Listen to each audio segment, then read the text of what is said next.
Good day everyone. So we are going to tackle about the orthogonal trajectories, which is one of the application of the differential equation. Let's define what is orthogonal trajectories.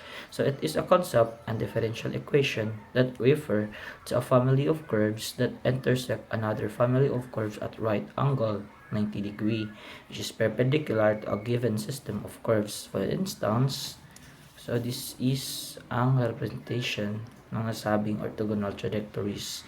So yung orthogonal trajectories is yung kabaliktaran lang po ng slope kung saan yung parabola natin is nag-intersect doon sa ellipse na shape natin.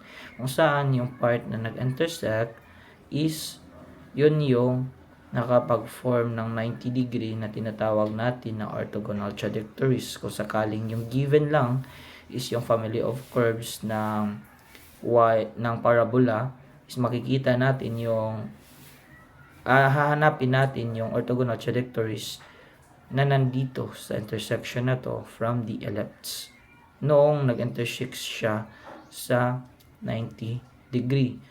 So para mas klaro, so ito yung magiging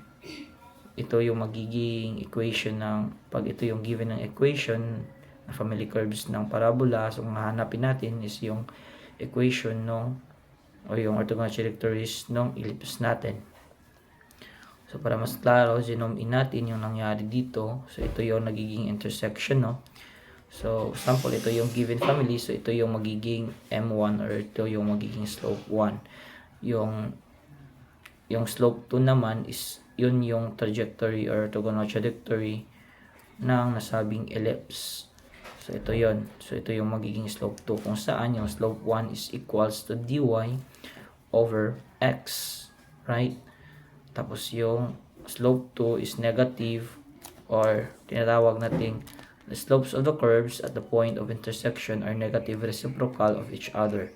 So kahit saang slope ang mauuna dito, naka-negative reciprocal sila sa isa't isa. So negative reciprocal of the slope of each other. So negative 1 over slope 1. So kung imagine natin, ito yung line. So kung na yung nag-intersect sa kanya, so naka-reciprocal ang line na to sa function na to. So meaning, ang function na to is naka-reciprocal. Kaso, ito papuntang positive, ito papuntang negative. Kaya ito, meron tayong negative na sign dito. Pero si M1 kasi, equivalent natin dun sa differential is dy over dx. Kaya ito, substitute natin yung value dy over dx. Kaya nagiging yung slope to natin is negative dx minus negative dx over dy. So, magbigay tayo ng example, which is y squared plus 2 equals 2x plus c. So, lagay natin na lang yung step. So, yung step 1, i-differentiate natin yung given family. Differentiate the given family of curves. The given na lang. Tapos, yung step 2, differentiate para mahanap yung slope. Kasi yung differential, diba, is slope 1. Slope 1. Kasi yung differential, diba, is yun yung slope natin. Pas dito, ang slope natin is yun yung differential. So yung step 2 is hanapin yung integrate na naman natin. I-integrate natin yung negative reciprocal nung slope 1. So, paano gawin? Let's see. So, step 1, rewrite natin muna yung function, yung equation. And then, integrate na, differentiate natin, which is 2y dx over dy equals 2, differential ng 2x is 2, tas divide natin both side by 2y, which is merang 2 dito, makakancel na itong 2, tas matatanggal natin dito. So matitira is dx na baliktad na naman. dy over dx pala to. dy over dx is equals to 1 over y. So ito na yung slope 1 natin, di ba? Tapos yung slope 2 natin is madali lang namang hanapin kasi ito yung negative reciprocal nito. So dy over dx ng slope 2 natin is actually equals to the negative reciprocal nito is y over 1, which is equals to y na lang din. So ito na yung i-integrate natin. So ititipo natin yung magkapareha ng functions. So tipo natin dito. So multiply both side ng dx, no? Para matanggal tong dx, malipat sa kabila, multiply natin both side ng dx.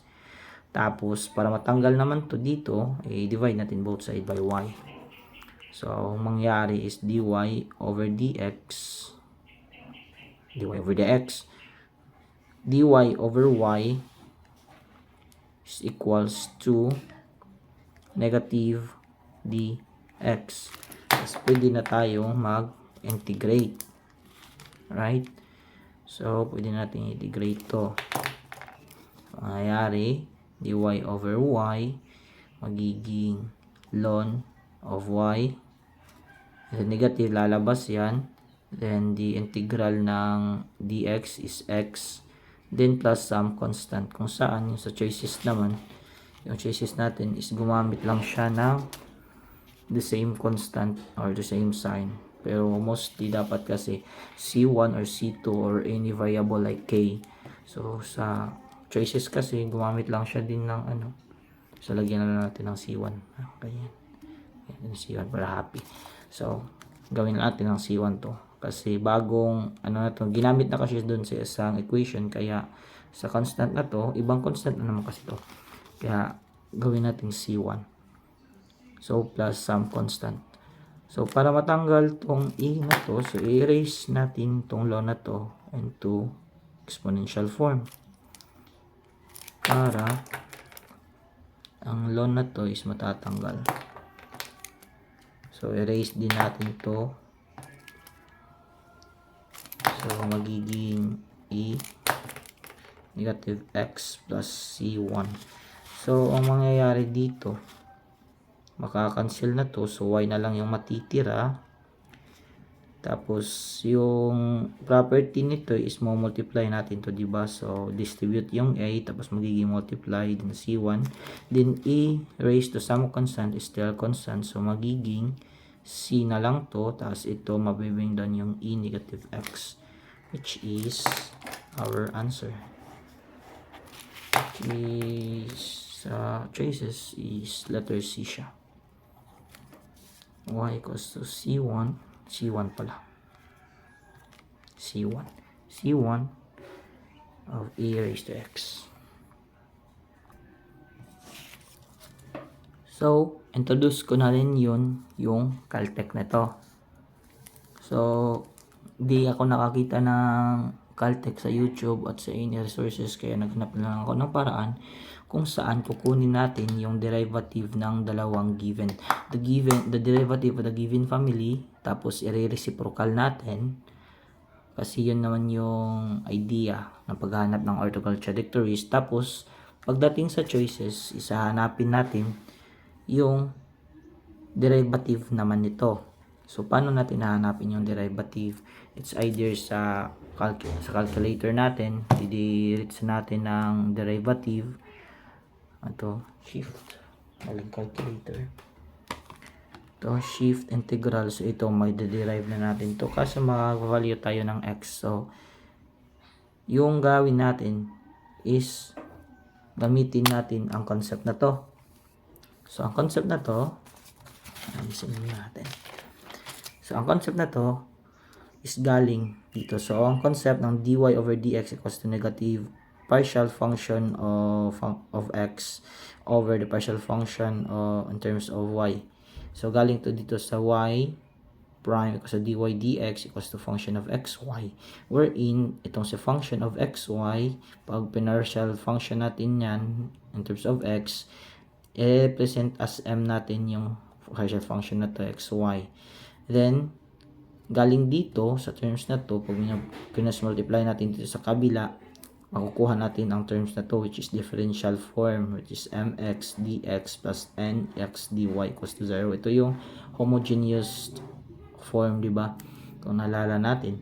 So, para makita natin yung slope, which is dy over dx, so gawin natin, dapat si dy dx yung matitira dito sa left side. So, nilipat natin itong may dx sa kabila. So, negative m, tinanggal na lang muna natin itong quantity xy. So, negative m, sinama natin yung dx, tapos, dinivide natin both side ng n para matanggal dito sa n, tapos dinivide both side by dx para matanggal dito sa dx. So, ang nangyari, dy over dx equals to negative m over n, kung saan yung m is equivalent niya is partial function in terms of x and partial function in terms of y. So, ito ang concept na to is magagamit natin upang mahanap ang differential ng isang given family. So, kakaltik natin ngayon yung given problem kanina. So, Caltech. So, walang supportive na pero ito yung mga terms na nakita natin sa YouTube, no? In terms of paghanap ng ng derivatives. So, ang goal natin is hanapin yung negative reciprocal ng given family na to. So, y squared is equals to 2x plus c, kung saan itong c, ito yung actually yung nagre-representa ng reciprocal natin. So, pag dinerive natin, magiging 0 naman to eh. So, ililipat natin to, which is c is equals to y squared over 2x. So, ang term na to is ito yung ilalagay natin sa Caltech, sa calculator, no? So, on natin to. Then, ilagay natin yung idea na yung concept na negative partial f over terms of x over partial f in terms of y. So, yung idea na to ang ilalagay natin dito sa Caltech na to. So, ang gawin natin is, madali lang naman talaga. So, negative, lang, hindi nakita yung So, ito, negative